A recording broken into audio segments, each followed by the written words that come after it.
तो इस वक्त की बड़ी खबर से शुरुआत कर रहे हैं हम। अरुणाचल के तवांग में भारत और चीन के सैनिकों के बीच हुई झड़प पर इस वक्त की सबसे बड़ी खबर आपको बता दें, सरकार इस मामले में एक्शन मोड में है।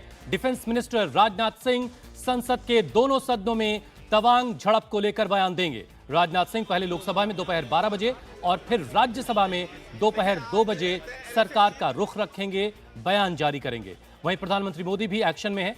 पीएम सीनियर मिनिस्टर्स के साथ, वरिष्ठ मंत्रियों के साथ कुछ ही देर में एक हाई लेवल मीटिंग करने वाले हैं। तो आपको बता दें, इस वक्त की सबसे बड़ी खबर है कि तवांग के पूरे मुद्दे पर अहम बैठक हुई। आप देख सकते हैं कि एनएसए डोवाल जो राजनाथ सिंह के घर पर जो मीटिंग हुई थी उसमें शामिल हुए थे, वहां से निकलकर आगे जा रहे हैं। बताया जा रहा है कि इसमें तमाम बड़े अधिकारी भी शामिल रहे थे। और हमारे साथ मनीष प्रसाद भी जुड़े हुए हैं। मनीष, इस मीटिंग में कौन कौन शामिल थे, क्या जानकारी मिल पाई है इसके बारे में? और अमित, ये मीटिंग 45 मिनट तक चली। 9:15 पे मीटिंग शुरू हुई थी और 10:15 के लगभग और ये मीटिंग ओवर हुई। इस मीटिंग के अंदर रक्षा मंत्री राजनाथ सिंह को army chief general Manoj Pande ने पूरा ब्रीफ किया। 9 तारीख से लेकर 11 तारीख यानी फ्लैग मार्च तक, जब ब्रिगेडियर लेवल ये फ्लैग मार्च हुआ और उस दौरान बुमला में ये फ्लैग। अगर आप अपने बच्चों को पैसे का पार्ट नहीं सिखाएंगे तो पैसा कमाने के बाद में हो सकता है वो आपको ही बेच दें। सावधान, फ्रीडम ऐप को डाउनलोड करें, बच्चों को पैसे का पार्ट कैसे पढ़ाना है सीखिए। फ्लैग मीटिंग हुई और इस फ्लैग मीटिंग में ये कहा गया कि जिस तरह से चाइनीज पीएलए ने एनक्रोच करने की कोशिश की और आगे आकर उन्होंने दबाव बनाने की कोशिश की, वो बिल्कुल गलत है। इस मीटिंग का पूरा ब्यौरा दिया। अच्छा मनीष, आपको रोकना चाह रहे हैं, एक बार हमारे पास संसद से सारी तस्वीरें आ रही हैं। आपको बता दें, सभी इस समय आज हमको पता, जैसा कि आप जानते हैं कि 13 दिसंबर को यानी 2001 में संसद पे जो हमला हुआ था उसकी बरसी है, जिसमें जो शहीद हुए थे उनको याद किया जा रहा है और उनको श्रद्धांजलि देने का दिन है, श्रद्धांजलि देने का मौका है। प्रधानमंत्री में तस्वीरों में दिखाई दे रहे थे, लोकसभा स्पीकर, इसके अलावा गृह मंत्री हैं, रक्षा मंत्री हैं और संसदीय कार्य मंत्री प्रहलाद जोशी हमें तस्वीरों में दिख रहे हैं। तो आज चूंकि संसद पर हुए हमले की बरसी है, तो जिन लोगों की शहादत हुई थी उनको नमन करने का, उनको श्रद्धांजलि देने का दिन है। अब उपराष्ट्रपति पहुंच चुके हैं, जगदीप धनखड़, और यहाँ पर हम ओम बिरला जो कि लोकसभा के स्पीकर है वो भी मौजूद है। साथ ही साथ डिप्टी स्पीकर हर्षवर्धन भी यहाँ पर दिख रहे हैं। तो आज पहले सदन की कार्रवाई शुरू होने से पहले श्रद्धांजलि दी जा रही है उन शहीदों को जो संसद भवन पर हुए हमले के दौरान जिन्होंने अपनी जानें गंवाई थीं। प्रधानमंत्री, उपराष्ट्रपति, गृह मंत्री, रक्षा मंत्री, लोकसभा स्पीकर, तमाम वरिष्ठ गणमान्य शख्सियतें इस वक्त आपके स्क्रीन पर हैं और ये मौन रख करके याद किया जा रहा है। तो यहाँ पर आप देख सकते हैं कि उपराष्ट्रपति जगदीप धनखड़, उनके साथ लोकसभा के स्पीकर ओम बिरला, पीछे यहाँ पर हरिवंश जो कि राज्यसभा के डिप्टी स्पीकर हैं, इसके अलावा रक्षा मंत्री राजनाथ सिंह हैं, प्रधानमंत्री नरेंद्र मोदी को तो आप देख ही रहे हैं, साथ ही साथ उनके साथ गृह मंत्री अमित शाह नजर आ रहे हैं, रक्षा मंत्री राजनाथ सिंह हैं, इसके अलावा बल्कि सारे मिनिस्टर्स हैं। पीछे आप निर्मला सीतारमण को देख सकते हैं, किरण रिजिजू हमको नजर आ रहे हैं, तमाम जो मिनिस्टर्स हैं। और ये अब उनकी तस्वीरें आप देख रहे हैं जिन्होंने अपनी जानें न्यौछावर की संसद की हिफाजत के दौरान।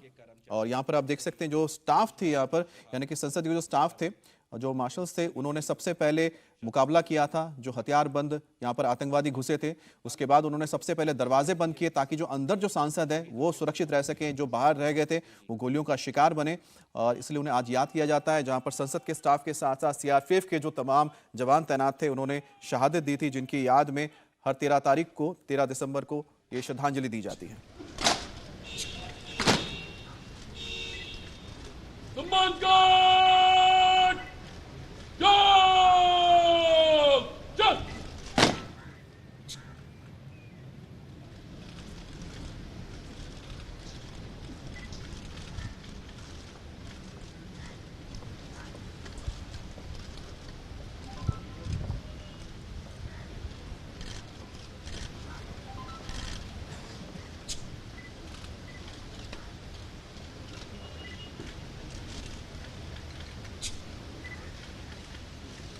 तो यहाँ पर जो तस्वीरें देख रहे हैं जिन्होंने शहादत दी थी इस हमले में, दिल्ली पुलिस के 6 जवान शहीद हुए थे, 2 इसमें पार्लियामेंट सिक्योरिटी सर्विस के पर्सनल थे जिन्हें याद किया जा रहा है।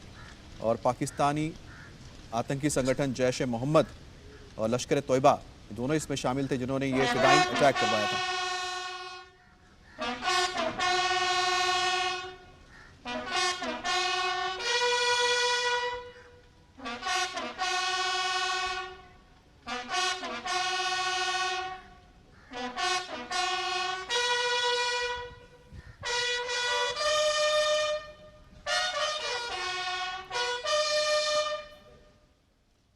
अब हम शहीदों के सम्मान में मौन रखेंगे।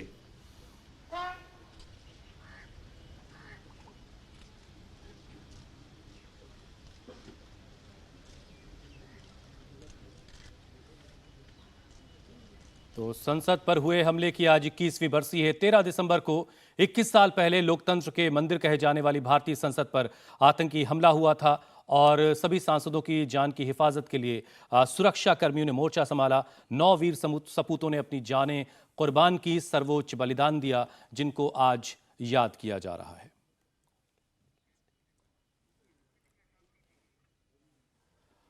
हमारे साथ कुछ बहुत खास मेहमान हैं।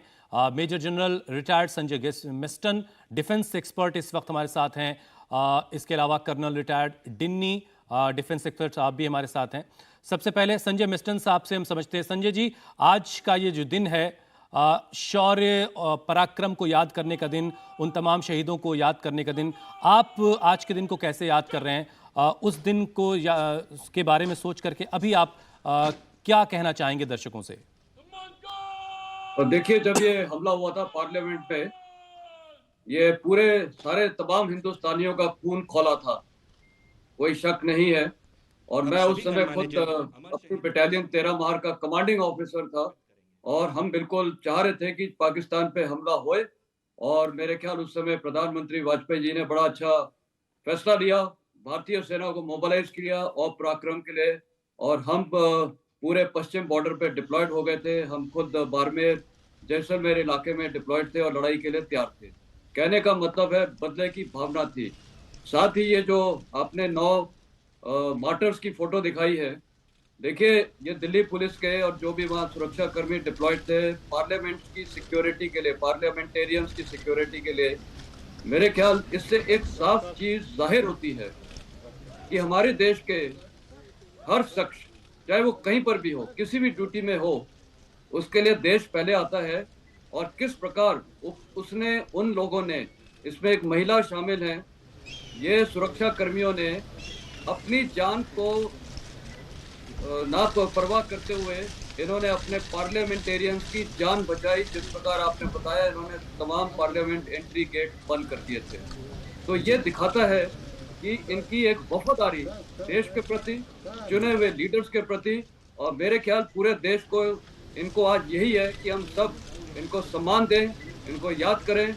और ऐसे बहुत भारतीय हैं जिन्होंने देश के लिए शहादत दी है, कहाँ का दी है, और आज उन्हें याद किया जा रहा है मिस्टर सर। और यहाँ पर हम देखिए, गृह मंत्री अमित शाह, उससे पहले प्रधानमंत्री मोदी ने श्रद्धांजलि दी। अब डिप्टी स्पीकर राज्यसभा के हरिवंश, उनके पीछे जेपी नड्डा जो कि बीजेपी के अध्यक्ष भी हैं और साथ ही साथ राज्यसभा के मेंबर है, उसके पीछे कांग्रेस अध्यक्ष मल्लिकार्जुन खड़गे और उसके साथ ही पीछे सोनिया गांधी भी नजर आ रही हैं। और एक एक करके तमाम जो यहाँ पर आप देख रहे हैं कि बड़े लीडर्स हैं वो यहाँ पर श्रद्धांजलि दे रहे हैं। इसके पीछे पीयूष गोयल जो कि कॉमर्स मिनिस्टर हैं, और साथ ही साथ पीछे अधीर रंजन चौधरी भी, कांग्रेस के सांसद भी नजर आ रहे हैं। हमारे साथ शिवाज सर भी हैं। शिवाज सर, एक बड़ी बात यह है कि जो शौर्य हम जिसका जिक्र करते हैं, क्योंकि हमने देखा है किस तरह से, चाहे वो गलवान हो, चाहे अरुणाचल का हम जिसका जिक्र करें तवांग में, बिना हथियारों के भी हमारे जवान सामने दुश्मन को पटखनी देते हैं, धूल चटा देते हैं। और जब पार्लियामेंट पर अटैक हुआ था, जो यहाँ पर सिक्योरिटी तैनात थी वो हथियारों से लैस नहीं थे, लेकिन फिर भी उन्होंने मुकाबला किया, अपनी ड्यूटी से पीछे नहीं हटे। ये जो शौर्य है, जो जज्बा है भारतीय जवानों में, ये कहां से आता है, कैसे आप इसको देखते हैं? देखो, इसमें कोई शक नहीं कि जो गलवान में हुआ और या अभी जो यांगसे में हुआ, ये एक काबिल तारीफ है। जबकि निहत्थे भारतीयों ने ज्यादा चीनियों को जो लैस थे, बैटन से, स्पाइक्स थे, लेजर गन से, उनका मुकाबला किया। और जब हमारे तो 20 जवान शहीद हुए गलवान में, 100 से ज्यादा चीनियों को मौत के घाट उठा दिया। और इसी प्रकार यांगसे में, यह याद रखो, 300 से ज्यादा सैनिक आए थे, और एक दिन नहीं, ये भूल रहे हैं, 9 दिसंबर को, फिर 11 दिसंबर को। और हमने अपना प्रोटोकॉल नहीं तोड़ा 1993 और 96 का, कोई फायरिंग नहीं की, नियत थे। जबकि चीनी ज्यादा भी थे और उनके पास क्लब थे, जो नेल थे, बैटन थे, इलेक्ट्रिकल गन थी, मगर फिर भी भारत के जवानों ने ईंट का जवाब पत्थर से दिया और 300 के 300 जवान वापस जाना पड़ा उनको। और दूसरी बात यह है, हमारे करीब करीब 5 से 6 जवान जो हैं वो इंजर्ड हुए, पर 20 से ज्यादा इंजर्ड हुए हैं चीनी।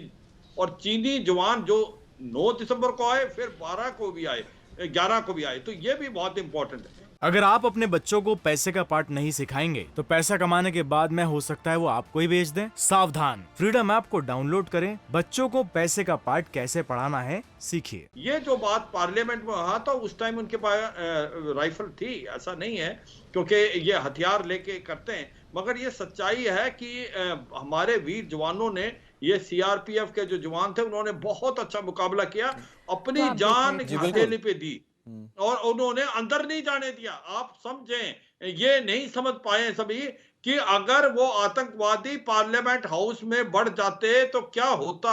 ये नजारा हमने कभी सोचा नहीं है। इन्होंने अपनी जान की हुती लगा दी, मगर उनको वहां पर अंदर नहीं घुसने दिया। तो ये सच्चाई है कि जो जवान वहां शहीद हो गए, मगर आतंकवादियों का मुकाबला किया, आतंकवादियों को भी मार गिराया और आतंकवादियों को पार्लियामेंट हाउस में अंदर नहीं जाने दिया।